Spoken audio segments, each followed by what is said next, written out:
वक्फ संशोधन बिल पर अखिलेश यादव ने कहा है कि बीजेपी हर जगह कंट्रोल चाहती है। वक्फ बोर्ड के खिलाफ नया बिल लाया गया है। बिल पे पास नहीं, वक्फ बोर्ड के खिलाफ है हम लोग। इसलिए खिलाफ हैं क्योंकि भारतीय जनता पार्टी हर जगह हस्तक्षेप करना चाहती है।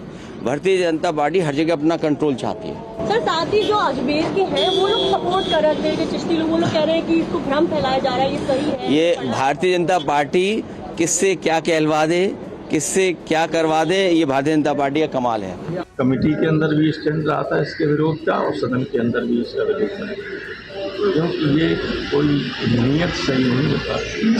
कांग्रेस बीजेपी सरकारी पार्टी है, इसकी ये लाई ही इसलिए गई है कि मुस्लिम की प्रॉपर्टी को किस तरह से, जायज़ प्रॉपर्टी को किस तरह से कब्जाया जाए। वहीं केंद्रीय मंत्री ललन सिंह ने कहा है कि वक्फ बिल पर हमें कांग्रेस का सर्टिफिकेट की जरूरत नहीं है। तो वहीं ओवीसी ने भी इस बिल को असंवैधानिक बताया। सुनाइए। जेडीयू को या नीतीश कुमार जी को कांग्रेस पार्टी के सर्टिफिकेट की कोई जरूरत नहीं है। वो अपने गिरेबान में झांक के देखें, कितना साल इस देश में शासन किए, बिहार में कितना साल शासन किए, मुसलमानों के लिए क्या किया उन्होंने, उसका भी तो बताएं। सेकुलरिज्म उनके लिए नारा है, वो वोट के लिए राजनीति करते हैं। न उनको देश से मतलब है न मुसलमानों से मतलब है। ये वक्फ बिल अनकॉन्स्टिट्यूशनल है। ये वक्फ बिल आर्टिकल 14, आर्टिकल 25, 26, 29 का ग्रेव वायलेशन है। ये वक्फ बिल नहीं है, बल्कि ये वक्फ बर्बाद बिल है ये।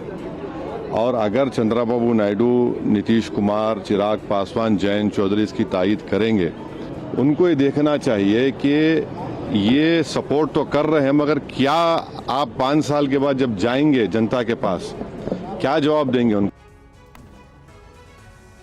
कांग्रेस के सांसद इमरान मसूद ने कहा है कि वक्फ बिल से जुड़ी बातें देश के सामने आएंगी। ये बिल असंवैधानिक है। तो वक्फ संशोधन बिल की जेपीसी कमेटी के अध्यक्ष जगदंबिका पाल ने विपक्ष के सवालों का जवाब दिया है। अंदर इतनी खामियां हैं, अगर ये वहां बोलने का मौका देंगे तो सारी चीजें देश के सामने भी आएंगी। हम बाहर तो बोल ही रहे हैं, वो पूरी तरीके से गैर संवैधानिक है। उसके वो संविधान की कई धाराओं के ऊपर ओवरलैपिंग कर रहा है। संविधान की धाराओं के ऊपर ओवरलैपिंग नहीं की जा सकती। हमारे अधिकारों का संरक्षण जो संविधान ने हमें दिया है उसके ऊपर वो बुलडोज कर रहा है। भी दिए थे और हमने तमाम चीजें दी थी और हमारी तमाम चीजों को दरकिनार किया गया।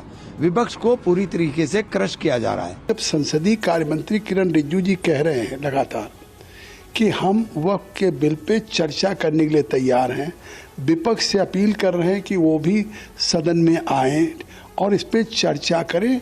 जो भी सवाल है उन सवालों का सरकार जवाब देगी। सरकार की मंशा एक ट्रांसपेरेंट बिल लाने की है, तभी तो सरकार ने सीधे बिल पास कराने के बजाय खुद ही सरकार ने स्पीकर साहब से आग्रह किया कि इस पे ज्वाइंट पार्लियामेंट्री कमेटी बना दिया जाए। इसके बाद भी एक लगातार गुमराह किया जा रहा है।